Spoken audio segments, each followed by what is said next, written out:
Hey guys, Dr. Ben here, Functional Medicine Centers. Welcome, so excited to have you on board today. We're going to talk about metabolic flexibility, how this relates to your immune system, how this relates to weight loss, and to the energy that you have all day long. This energy right now that I have, I'm going to have that at 6, 7, 8 o'clock at night tonight as well, because my body is metabolically flexible and can handle these things, and I want you to have that endless energy as well. And when the time comes to go to bed, you're tired and you go to bed, but the rest of the day you should have energy to be the best you, to be the most vibrant, vital self you can possibly be. So excited to have you guys on board. Stick with me. We're going to be going through a lot of information, but first, any of you out there, I know it's snowing all over the country, post a picture down below of a place that it is snowing, especially if you guys are in a place that doesn't usually snow, but if you do usually have snow, go ahead and post that as well. I know a lot of people, Texas and Oklahoma and Tennessee, all over are getting snow, so we'd love to see those pictures. All right, good to see you guys. Shelly, good to see you as well. If you haven't already, like or follow our page. Go ahead and share this with anybody that you know that needs this metabolic flexibility, that needs it for their immune system, to fight off viruses, to lose weight, whatever they've got to do. So great to see you guys. Let's jump into this. So what is this term metabolic flexibility, and what does it mean to be metabolic flexible? Well, here's some things. Hey Linda, good to see you.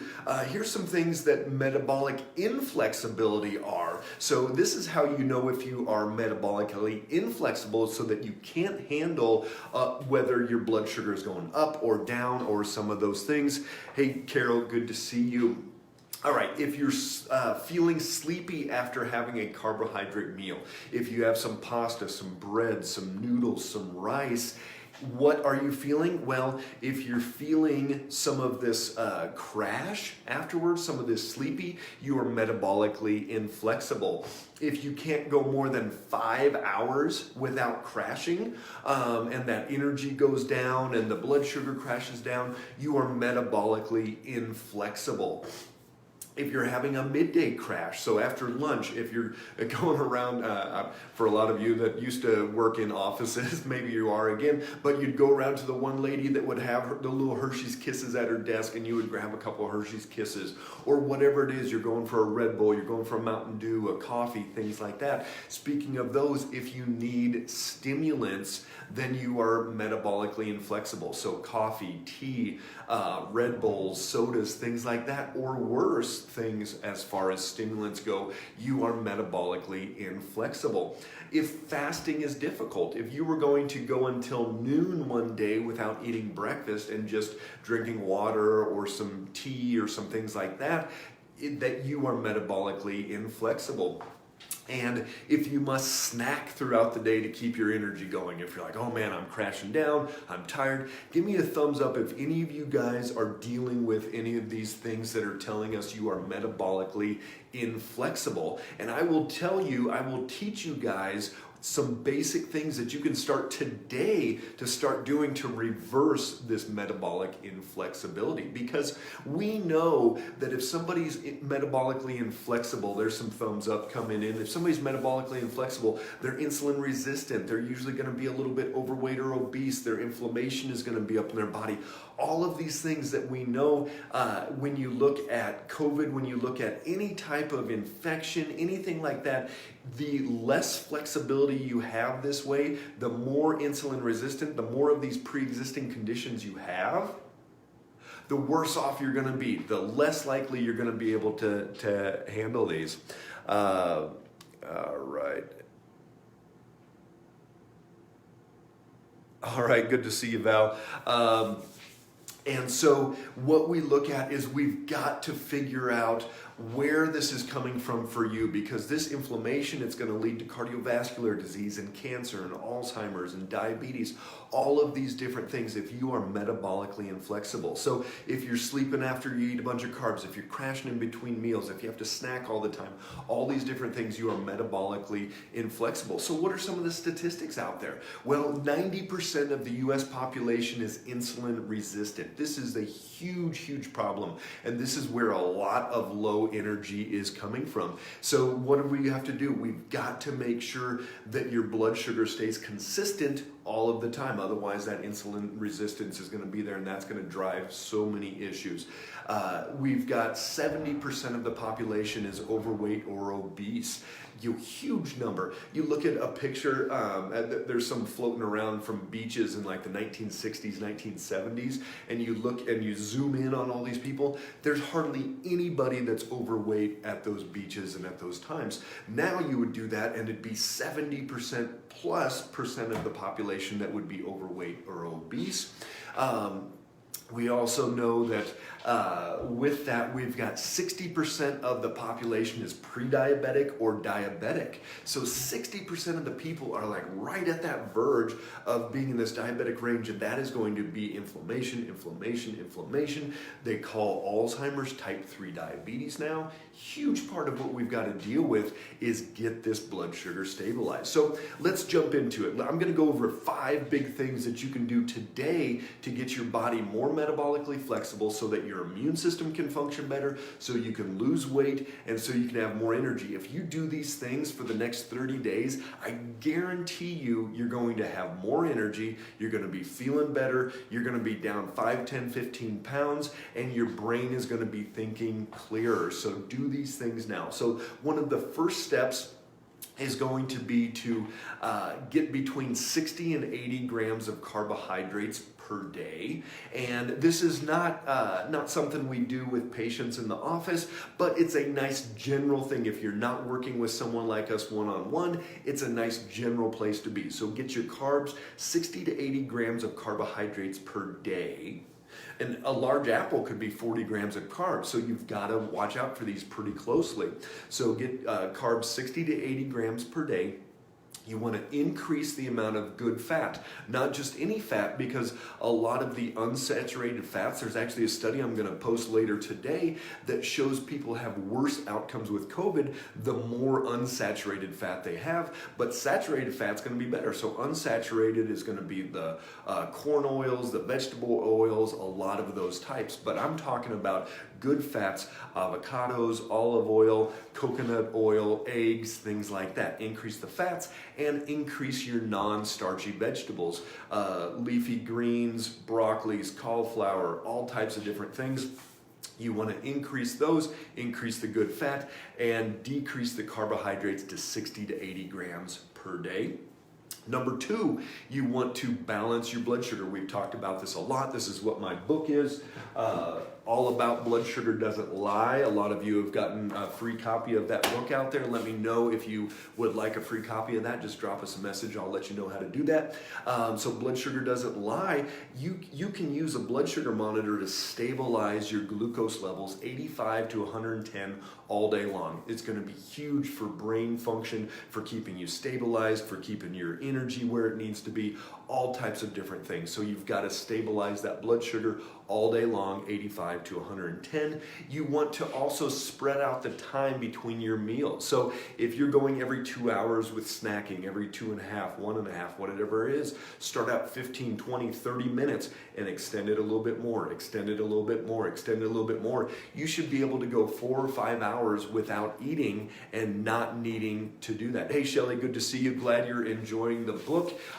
We made it short and sweet and get you a lot of good information in there. So you want to spread that out and get up to 4 or 5 hours without eating. So today I'll eat lunch at like 12:45 and I'll go until about 6:30 without eating again. And the way I've done that is over the years of training my body to be able to utilize fat stores, be able to pull from other places, as opposed to needing this shot glucose all the time.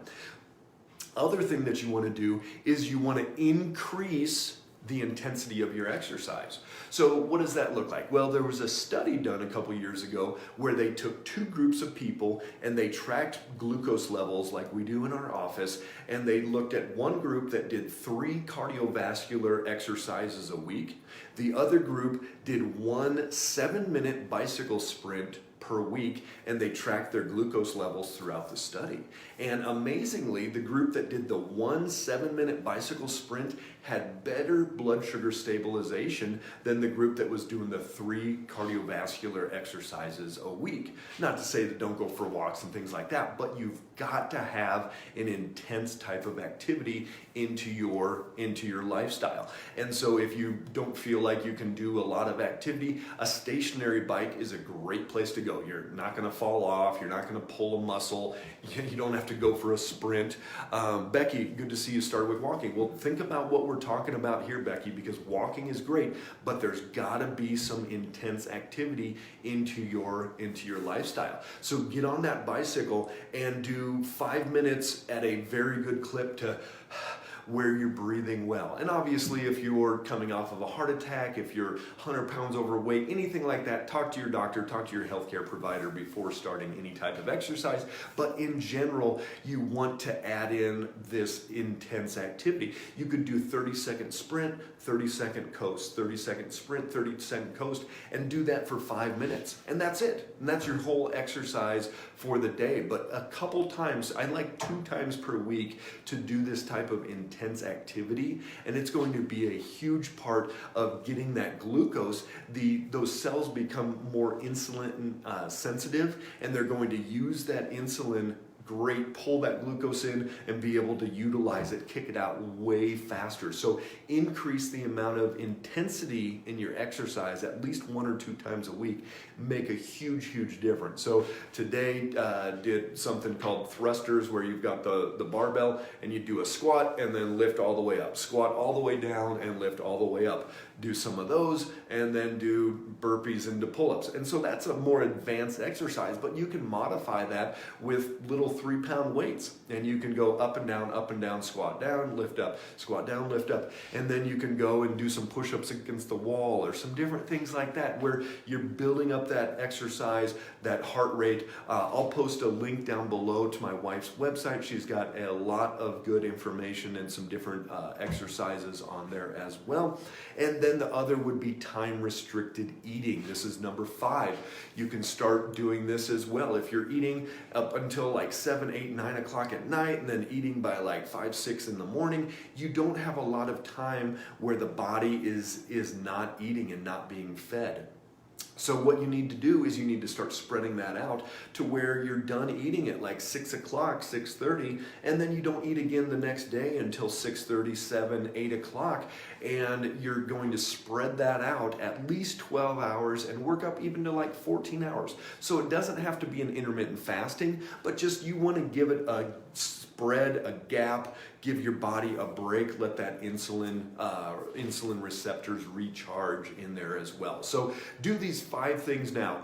Decrease carbohydrates 60 to 80 grams, increase your fat, increase your non-starchy vegetables. You're going to balance your blood sugar, spread out the time between meals, 4 to 5 hours. You're going to increase your exercise activity and the intensity, and you're going to do more of the time-restricted eating so that you can be more metabolically flexible, you can have more energy, you can lose weight, your immune system can function optimally. This is one of the biggest reasons why people are having a hard time with COVID, why they have a hard time with flu and colds and pneumonia and bronchitis and all these different things. You've got to get your body as strong as feasibly possible, and it starts with metabolically flexible. Linda, good to see you. How much fat per day? We like a good, think about this, like 2 thumbs per meal. So that could be half an avocado, that could be 2-3 tablespoons of coconut oil, olive oil, some things like that. So the fat, that's going to be good. Basically, if you're not able to make it that 4 or 5 hours without eating, you want to go ahead and increase the amount of fat at those meals until you can sustain. I know for my body, because I've played around enough, how much I need, and if I put enough on there, I can go from that 12:45 to 6:45 without eating and be fine and not crash through there. So that's what you guys need to do. If you've got any other questions on this, those down below. Love working with you guys, love helping everybody out. If you know anybody that needs more in-depth information, in-depth health, we have our office in Phoenix, Arizona, Fort Collins, Colorado, and we're looking to branch out in 2021, possibly even Tennessee, some other places. So excited to help you guys. We work with people all over the country. If you've got any questions, pop them down below. But again, you've got to get your body as metabolically flexible as possible. So make it a great day, everybody. Stay strong. Remember, staying strong is going to serve you way more than just being safe out there. You've got to get your body as strong as possible. Make it a great day.